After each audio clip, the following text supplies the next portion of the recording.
नमस्कार।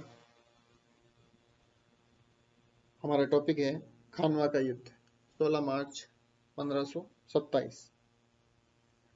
राजपूतों के विरुद्ध खानवा के युद्ध का मुख्य कारण बाबर का भारत में रहने का निश्चय था। राणा सांगा का यह विचार था कि बाबर भी संभवतः अन्य विदेशी आक्रांताओं की भांति देश को लूट करके वापस चला जाएगा। संभवतः इसी कारण उसने इब्राहिम लोदी के विरुद्ध बाबर को सहायता देने का आश्वासन भी दिया था। परंतु जब बाबर ने भारत में रहने का ही निश्चय कर लिया तो सांगा के लिए बाबर से संघर्ष अनिवार्य हो गया था, क्योंकि बाबर के रहते हुए दिल्ली पर अपना अधिकार नहीं स्थापित कर सकता था। इस कारण उसने बाबर को भारत से निकालने का निश्चय किया और इस कार्य में अफगानों की सहायता ली। उसने हसन खान मेवाती से सहायता मांगी, महमूद लोदी को भी अपनी ओर मिलाया और आलम खान लोदी को भी अपने यहाँ शरण दी। उधर बाबर भी राणा को परास्त कराने किए बिना अपने आपको हिंदुस्तान का मैं सुरक्षित नहीं समझता था। फिर राजपूतों और अफगानों का गठबंधन होता देख करके उनसे युद्ध करने का निश्चय किया। इसे कार्यान्वित करने हेतु उसने राणा सांगा पर आक्रमण करने का बहाना भी ढूंढ निकाला और उसने राणा पर वचन भंग का आरोप लगाया कि उसने इब्राहिम लोदी को परास्त करने में उसका सहयोग नहीं दिया। कुछ इतिहासकारों ने इस आधार पर राणा सांगा पर विश्वासघात का आरोप लगाते हुए उसे खानवा के युद्ध का प्रमुख कारण माना है, जबकि डॉक्टर गोपीनाथ शर्मा का कहना है कि राणा सांगा इब्राहिम लोदी को धौलपुर व खातौली के युद्धों में पहले ही हरा चुका था, अतः उसे बाबर को आमंत्रित करने की क्या आवश्यकता थी। उनका कहना है कि इन दोनों के बीच शत्रुता का कारण कुछ हद तक एक धर्म था। राणा सांगा अपने आप को हिंदू धर्म का नेता और हिंदू धर्म और संस्कृति का रक्षक समझता था। दूसरी ओर बाबर इस्लाम की सर्वोच्चता देखना चाहता था और मुसलमानों का सहयोग पाने के लिए ये उसके लिए जरूरी भी था, और इन सब कारणों ने दोनों ओर से संघर्ष को आवश्यक बना दिया। आने वाले संघर्ष को अनिवार्य देख राणा सांगा ने करीब करीब राजस्थान के सभी राजाओं को की सहायता के लिए आमंत्रित किया और सभी राजपूत राजा उसके झंडे के नीचे एकत्र भी हो गए।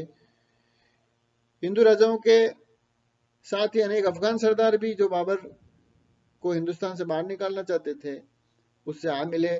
बाबर ने इसी तैयारी को देख करके हुमायूं को, जो अफगानों के दमन में लगा हुआ था, आगरा वापस बुला लिया और बाबर जो स्वयं काफी समय से आगरा में था, युद्ध की तैयारी करने के बाद 11 फरवरी 1527 को सांगा का सामना करने के लिए रवाना हुआ।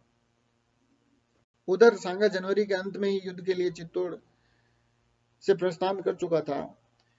इतिहासकार आर्स्किन ने लिखा है कि सांगा की शक्ति को देख करके बाबर भयभीत हो उठा और उसने रायसीन के शासक सिलअदी तंवर के माध्यम से संधि करनी चाहिए थी, परंतु राणा ने उसे अस्वीकार कर दिया।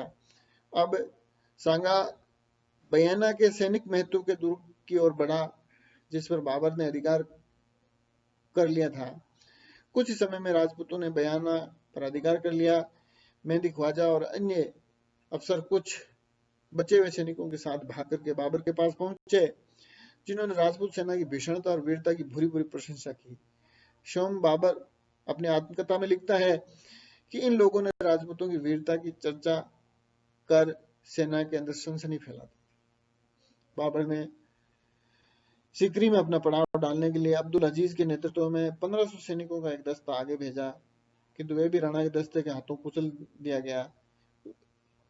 उसकी पुष्टि और बचाव के लिए किए गए सारे प्रयत्न विफल हो गए और इसी समय काबुल के एक ज्योतिषी ने भी भविष्यवाणी की कि जो पूर्व दिशा से युद्ध कर,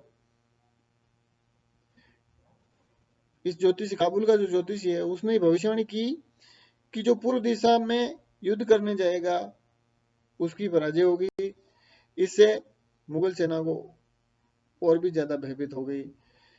बाबर के लिए आवश्यक हो गया था कि वह किसी तरह अपने साथियों का साहस बढ़ाए। ऐसी स्थिति में बाबर ने सेनापति, सेना और मानव बुद्धि का, पारखी होने की सहज बुद्धि का प्रयोग किया। उसने सैनिकों का मनोबल बढ़ाने के लिए बहुत से नाटकीय ढंग से सभी के सम्मुख कभी शराब न पीने की शपथ ली, शराब के प्याले और बहुमूल्य पात्र तोड़वा दिए तथा बची हुई शराब को जमीन में उड़ेल दिया। उसने मुसलमानों पर से तमगा, एक व्यापारी कर तमगा कर हटा दिया। अपने सैनिकों के सामने एक जोशीला भाषण दिया। युद्ध के पश्चात स्वदेश जाने के इच्छुक सैनिकों को वापस जाने का भी आश्वासन दिया और इस युद्ध को जिहाद यानी इस्लाम की रक्षा के लिए धर्म युद्ध की संज्ञा दे करके और अपने सैनिकों को का उत्साहवर्धन करने का प्रयास किया। उसके सभी सैनिकों और सरदारों ने कुरान पर हाथ रख कर शपथ ली कि वो मरते दम तक युद्ध करेंगे। और उसके बाद बाबर खानवा के मैदान खानवा पहुंचा और वहां अपनी सेना का जमाव किया।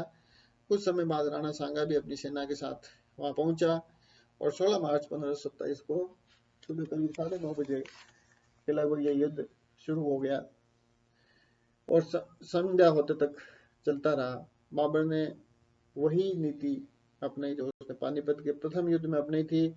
अंतर केवल इतना था कि अब की बार गाड़ियों की पंक्तियों को चमड़े के स्थान पर लोहे की जंजीरों से बांध दिया गया था। दूसरा, तोपों को पहिएदार तिपाहियों पर रखा गया ताकि वे आगे पीछे मूवमेंट उनका हो सके, संचालित हो सके। और सेना की व्यवस्था में एक विशेषता ये थी कि उसका एक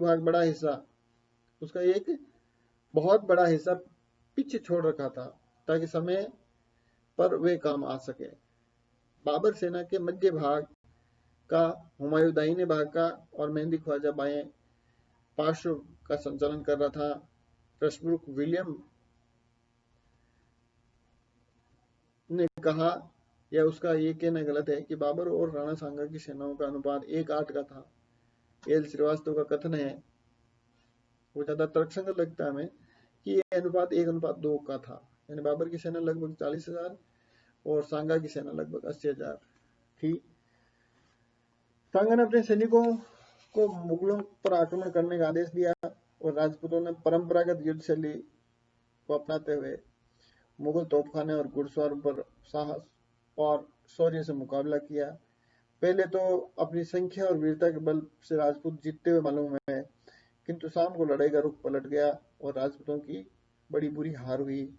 उनका बड़ा भयंकर संहार हुआ और बची हुई सेना छिन्न भिन्न हो गई। राजपूतों के लिए मुगलों का तोपखाना भयंकर सिद्ध हुआ और राणा सांगा स्वयं घायल होकर के मूर्छित हो गया। कुछ सरदार उसको पालकी में डाल करके युद्ध भूमि से बाहर ले गए और बाबर को एक बार फिर निर्णायक विजय हुई। उसने अपने विजय चिन्ह स्वरूप राजपूतों के सिरों का एक स्तूप ढेर बनवाया और गाजी यानी धर्म युद्ध का विजेता की उपाधि धारण की। तो इस प्रकार हम कह सकते हैं कि खानवा के युद्ध में राजपूतों की पराजय हुई और राजपूतों की पराजय होने से अब बाबर के सम्मुख उत्तर भारत में ऐसा कोई शासक नहीं रह गया जो कि मुगल साम्राज्य या नव स्थापित मुगल साम्राज्य के लिए कोई संकट बन सके। अर्थात अब भारत में मुगल साम्राज्य के लिए एक या उसके अस्तित्व के लिए अब किसी प्रकार का कोई संकट नहीं बचा था। Thank you.